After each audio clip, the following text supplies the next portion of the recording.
Hi everyone, I hope you're well. Now, the other day I hit 9,000 subscribers on YouTube, which is quite ridiculous for me. So thank you everyone who has subscribed. I appreciate it more than you can ever imagine.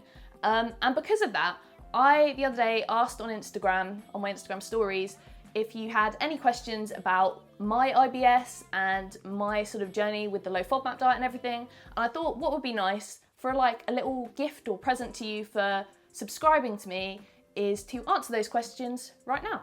Okay, so this is the very first time I've seen any of these questions, so bear with me if I'm just like, what? But yeah, I'm gonna start now. So the first one is, do you take tablets like Buscopan, Mebeverine to manage your IBS? So to answer your question, I do take Buscopan sometimes. I was prescribed Mebeverine very early on, like many years ago for my IBS, and it didn't help whatsoever, so I don't take it anymore.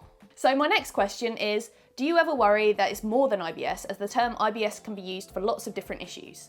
I do actually, and I have a lot more in the past, but I have been tested for like tons of different things now. I'm sure loads of you with IBS have gone to the doctors, had tons of blood tests and stuff, and I've had that done a gazillion times, and then I've also had the likes of a colonoscopy, an endoscopy to check for other things. So I don't really worry too much that it could be something else, but I always am a bit sort of like, it's so bad and nothing seems to help it that it could be.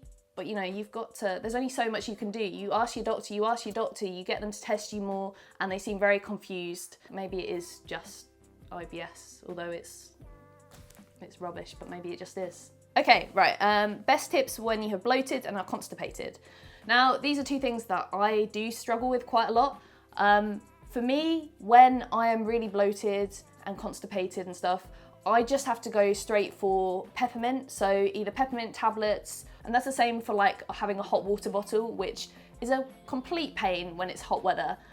But it really does work to just take that pain away. Right, what is your carbonara recipe you made in a post before, please?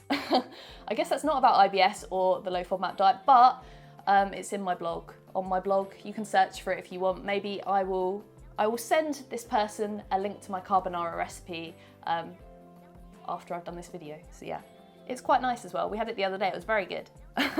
How are you dealing with stomach pains after meals? I don't deal very well with stomach pains after meals, especially dinner time. At dinner time, after dinner, I just sort of rush away from the table, leave Mark to clean up a lot of the time, and just go lie on the sofa. I will always eat my dinner in like easy clothes, like my pajamas or just something really elasticated. I'll never wear just my regular clothes, like jeans or anything. Yeah, I don't deal very well with it, but I just lie down, relax, and after an hour or so, it settles a little bit more. What helps resist those high FODMAP cravings? Now, for me, I have lost all high FODMAP cravings. I don't have cravings for high FODMAP foods just because the pain that I get if I eat something like with onion in it just means that I don't have those cravings. So for me, when I want to answer this question, I guess I'll just say, think about the pain that you'll be in if you have those foods. Think about what it does. Think about what an IBS attack really feels like, and then that kind of should put you off for a bit. It puts me off anyway. How long did it take to fully heal your gut? My gut is not healed. My gut is definitely not healed. So how long has it taken? It hasn't started yet, and I don't know how long it would take for my gut to be healed. It might never heal, but you just have to manage it, I guess. Right, okay, do you ever have times you feel better? I never seem to feel fully well. I guess I don't feel too bad right this minute, which is good, but to be honest, I don't think that for the past few years I've ever had a whole entire day where I feel okay, which obviously isn't probably what you want to hear, but in a sense, I guess you're not alone. Like, I'm always feeling a bit crap, especially after eating, or if I go long spells without eating.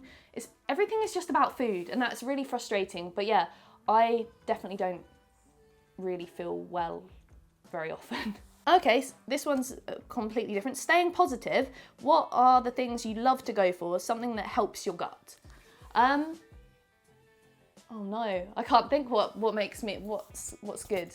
I guess I would say this is like completely separate things to food. So not what do I go for? It's not food stuff. It's just about going out and enjoying myself, meeting up with people, and taking my mind off it. So, you know, like we go to the garden centre and I look at loads of houseplants. That's something that makes me completely forget about my stomach when I go around and see my parents and we have a chat and we take Peggy for a walk and stuff. And one thing that I really want to try, which I'm hoping will help me, is also yoga. So yeah.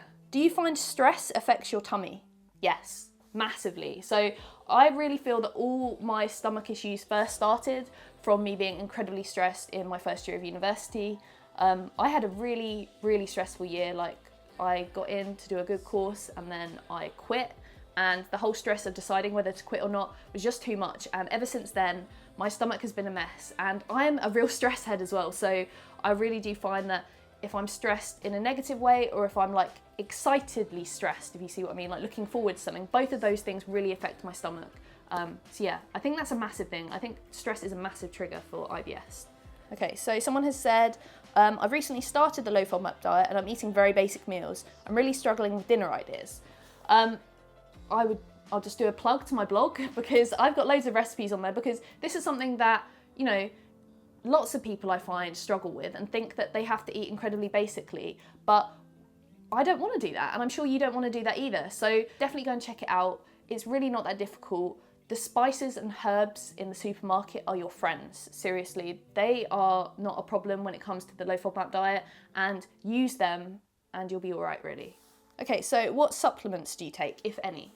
So I don't really know I'll just say what sort of tablety things I take, because I never know what the phrase supplements mean. That shows how uneducated I am. But basically, I take a prebiotic once every morning, once every evening, called Bimuno. I said that earlier, which I find really helps. I've also recently, on many people's advice on Instagram and on here and everything, started taking turmeric tablets.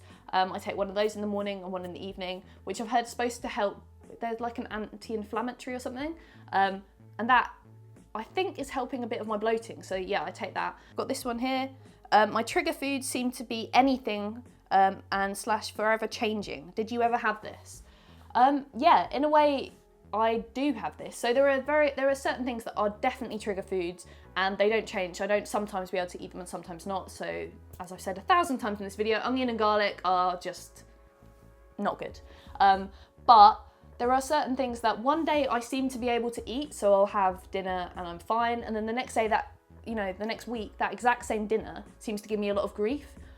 So I think that is something that a lot of people seem to struggle with. I don't really have any advice for it, except just to really keep your eyes peeled, because it might be that you're thinking it's one thing within that meal that is aggravating you, or one ingredient within that product that is aggravating you, but it might be something else. So yeah, it's really difficult, but I definitely have that as well, so you're definitely not alone. Okay, so I'm trying to find bloat-friendly jeans, like Tomgirl or boyfriend jeans. Any recommendations? So for me, in terms of jeans, I just generally try and go for the jeans that I used to wear before all this bloating happened, but I have gone up a few sizes, which initially it was kind of something that I didn't like the thought of, because it just made me feel like I was fatter, but it's just totally not the case. So for me, I think these are Joni jeans, the Topshop ones. So they're super high-waisted ones, which I find good because they go past the bloated area. Sometimes I do have to undo them, but the good thing about them being high-waisted is that when I undo the button, a top is usually hanging lower than that, so you can't really see it. That's what I wear. But if anyone else has got any tips about bloat-friendly jeans or trousers or whatever, leave them in the comments, because I think a lot of us on this video would like to know the answers to that. Right, okay, I better stop now. So last but not least, how long did it take before you felt comfortable with your IBS in life?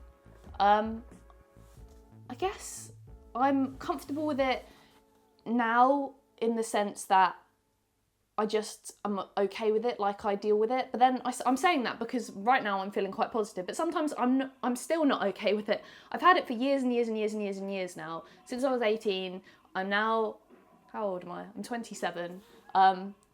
So yeah, I don't think I'm okay with it yet. I think it's just a learning curve for us all. So any tips from anyone else as well, that would be welcomed. Okay, so I think that's quite enough for one video. Thank you for everyone who asked a question. I'm sorry I couldn't answer them all, but there is loads. But I hope all of those who did ask a question, have watched this video and enjoyed my answers. And if I didn't answer it and you want me to, just drop it below in the comments. And also if you've got a new question for me, drop it below in the comments and I will try my absolute best to answer them. Thank you very much for watching this video. It's been really interesting for me as well as I hope you guys, because yeah, I've just done it on the spot and I've quite enjoyed it. So I might do it again sometime. But if you've enjoyed it, give it a thumbs up, subscribe to my channel, follow me on the Instagram, and I will see you very soon. Bye.